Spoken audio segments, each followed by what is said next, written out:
Hi, everybody. Today I wanted to talk about stiff-necked people. Now, I know that's a weird phrase. The reason I'm using that phrase is because that phrase is used in the Bible something like 18 times, depending on where you're looking for that information.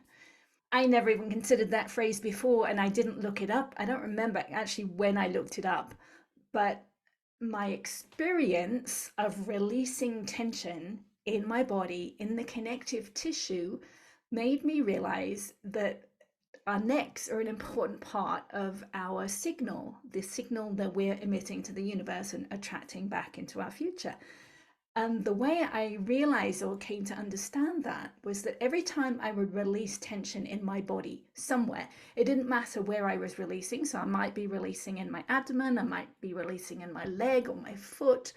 There would also be a release of tension somewhere in my neck. So I knew there was an important connection between the neck and the tension that we store in our bodies. So at some point, I looked up necks in the Bible, and stiff-necked people was in there 18 times. So today I wanted to read a couple of quotes to you from the Bible and kind of explain how I've come to understand that through my experience. So I have them here. I'm actually going to have to read them. So the first one is Acts 7:51. You men who are stiff-necked and uncircumcised in heart and ears are always resisting the Holy Spirit.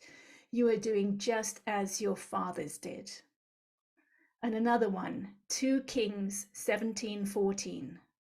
However, they did not listen, but stiffened their necks like their fathers, who did not believe in the Lord their God.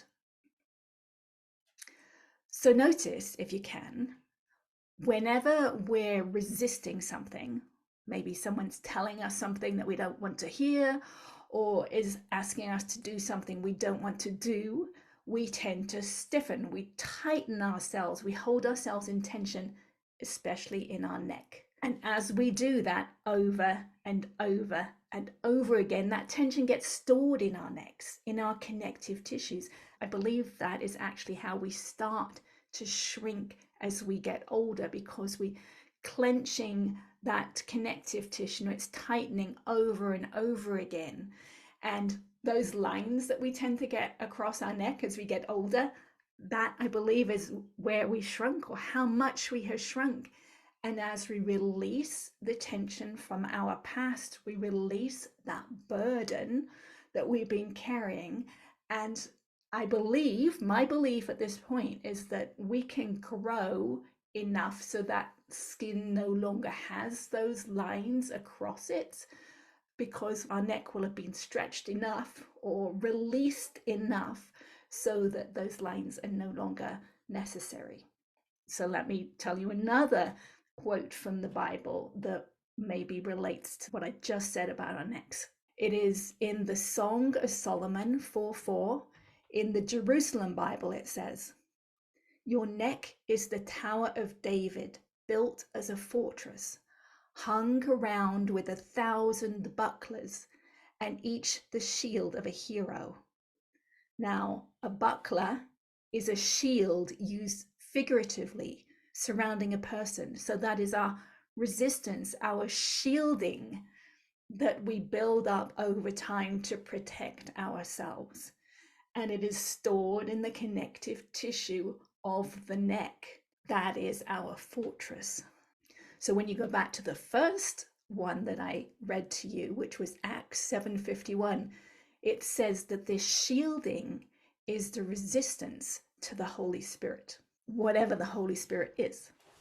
So let's get back to this inner work. As we find our resistance, as we look back on our past, or we find what currently triggers us, that is the resistance, that is the shielding. And if we work with that using some of the techniques that I recommend, or others that you find, so maybe EFT tapping, if we find that resistance and we work with it, we accept it, we allow it to be felt, that is when the shielding disintegrates, dissolves, disperses. That is actually the tension in the connective tissue just releasing its hold on us. And as we do this inner work over and over again, the structures, the connections, the adhesions in the connective tissue starts to break down, and our necks become loose. We're able to see in different perspectives that we were not able to see from before. So I believe that is what these verses in the Bible are talking about. Now, I'm not religious in any way. I've come through my experience of releasing this past, releasing this resistance and this tension, and have tried to relate it to the stories that we hear in society. And I believe that our soul is tied into this body, it's stuck in this body through these adhesions in the connective tissue, through this tension that we're holding inside of us. And doing this inner work is freeing up the soul to be comfortable in this body. And once it's comfortable in this body, there's no reason it wouldn't stay in this body for a long time. So I believe that was what Jesus was talking about when he talked about dying before you die. We're letting go of this tension in the connective tissue that is holding our soul tight. And when we die, I believe we leave this body anyway. We have to pull out of this tense connective tissue. But if we can let go of those adhesions in the connective tissue first, now, during this lifetime, then when death finally happens, it's going to be an easier ride. It's not going to be as painful. We're not going to have to go through all the emotions that we have stored inside of us from our past. At that point, we can do it now, and we can live in freedom now. And I believe that is what this work, this inner work, does. It allows us to be free and peaceful in this life right now, rather than waiting to do it after death. I have a video from over 2 years ago that shows how my neck was not very loose at that point. In fact, it would not move here at all. So I might pop that in here, but this is 2 years later now, and you can see this space here was not there 2 years ago. I could not bend my neck like that. It still won't bend all the way. There's still tension here, but it has loosened up over 2 years. And this bending of the head here was not available to me in that old video 2 years ago. So I'll pop that in and you can see what the old video looked like as well. Today is April the 18th, 2021, and I'm going to show you how my neck does not bend correctly. It will bend a little bit right here, but on the other side, this will not bend at all. I feel like things are loosening up, so I'm taking this video now in the hope that this will change fairly soon. Does not bend there, but does bend there.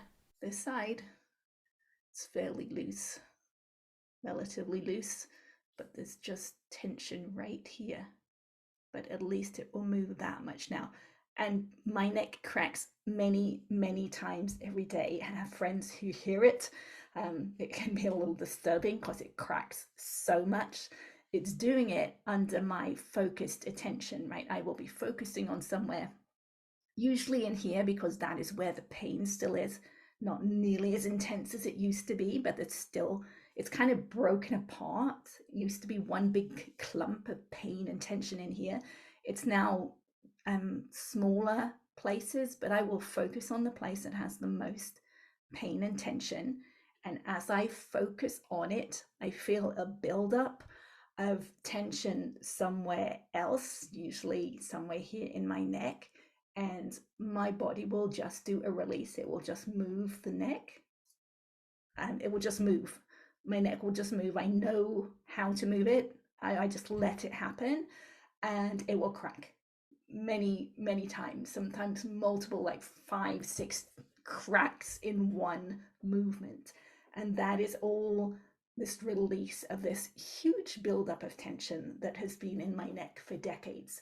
And there's still a lot there. I can see it, right? You can see it in these ligaments, muscles, whatever these are, connective tissue. You can see it's still there. I've got a lot of work still to do. But every day I am releasing that tension in my neck. And you guys can do it too. So there you have it. There was my video from 2 years ago, and you've seen how my neck will move now. So this work is deep, makes a big difference, releases the stiff neck in someone, and hopefully allows you to tune into the Holy Spirit more, whatever that means. So I know that was a little complicated. It was one of my more complicated ones to put together, but I think it helps to show that some of the writings and the symbology from the past can be related to this journey of inner work. And hopefully you got something from it. Please feel free to join me at any point, any Tuesday at 11 o'clock Pacific Standard Time, and hopefully I will see you next time. Bye bye.